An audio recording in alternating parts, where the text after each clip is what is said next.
Ang katanungan ko po ay ganito. Tatanong ko sa inyo, My question is, Itatanong ko lang ho. I just want to ask. Tatanong ko lang po kung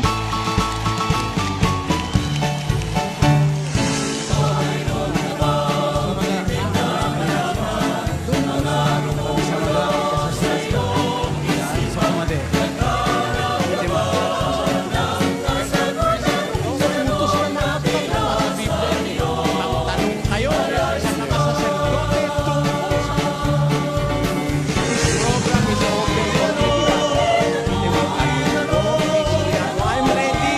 Sasagutin ko kayo. Pero kung gusto mo ng kompletong sagot, itanong mo. May sagot ang Biblia.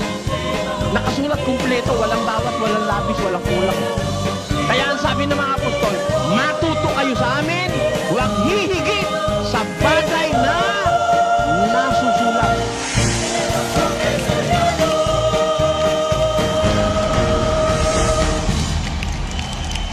Ang kamatayan ng tao, Diyos ang nagpapasya. No? At dalawa pwedeng maging posibilidad, dalawa. Mamatay ka ng maaga o kaya mamatay ka ng matanda ka na. Ano ang nagiging dahilan ng dalawang possibility?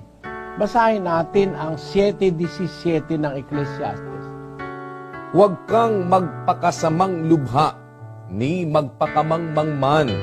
Bakit ka mamamatay bago dumating ang iyong kapanahunan?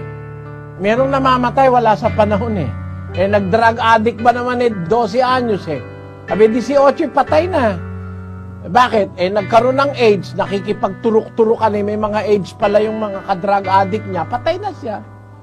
Dahil nagpakasama siyang lubha, umupa sa babae, alam nyo yung mga may AIDS, na merong isang census na nalaman ko. Yung palang may mga AIDS na alam nila, malapit na silang mamatay, nagiging parang rebelde sila. Meron nga raw isang prostitute na may AIDS Nung malaang may AIDS siya, hindi na naniningil sa customer. Ino-offer na yung sarili niya. Mas gusto niya makahawa siya sa mas marami. Para mamatay na rin yung mga ibang tao. Biro mo yun? Biro niyo yung kasamaan ng tao na yun. Yung mga ganon, kaya sila namamatay agad dahil sa pagpapakasama, ayaw nilang sumunod sa Diyos. Pero pag susunod ka sa Diyos, ano naman ang sabi ng kasulatan? Sa Kawikaan 10:27. Ang pagkatakot sa Panginoon ay nagpapalaon ng mga kaarawan, ngunit ang mga taon ng masama ay mangangaunti. The fear of the Lord prolongeth days, but the years of the wicked shall be shortened. Ang liwaliwanag, the fear of the Lord, ang pagkatakot sa Panginoon, nagpapahaba ng mga kaarawan.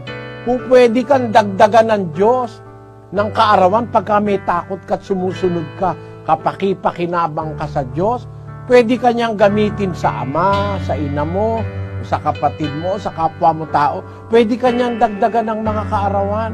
Pero kung magpapakasama ka, pwedeng umikli ang kaarawan mo dahil sa kagagawan mo.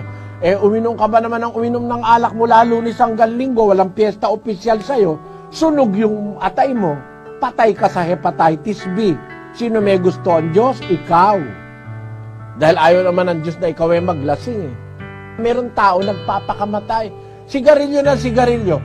Pag naninigarilyo ka, pinaiikli mo ang kaarawan mo. Sasabihin ng mga naninigarilyo, hindi, pagka talagang oras mo na.